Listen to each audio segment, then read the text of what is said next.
I've been using the SKIN1004 Centella TECA Soothing Cream as the last step in my routine, and it's honestly such a comforting product, especially on days when my skin feels stressed or irritated.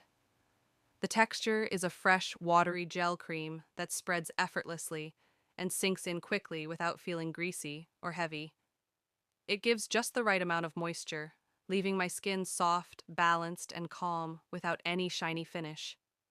What I really appreciate is how soothing and skin repairing the formula feels.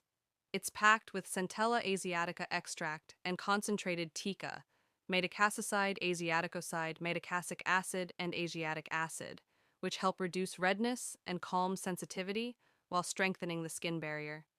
It also includes niacinamide, hexylresorcinol, alpha-arbutin, and koyic acid, which work together to brighten and refine uneven tone, helping fade post-irritation marks and improve overall clarity. Over time, my skin looks more even, less red, and healthier overall.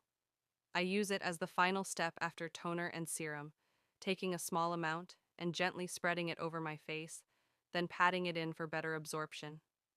It seals in all the hydration underneath and keeps my skin comfortable all day. Overall, it's a lightweight yet nourishing cream that's perfect for calming, balancing, and supporting slow aging care, especially for sensitive or easily irritated skin.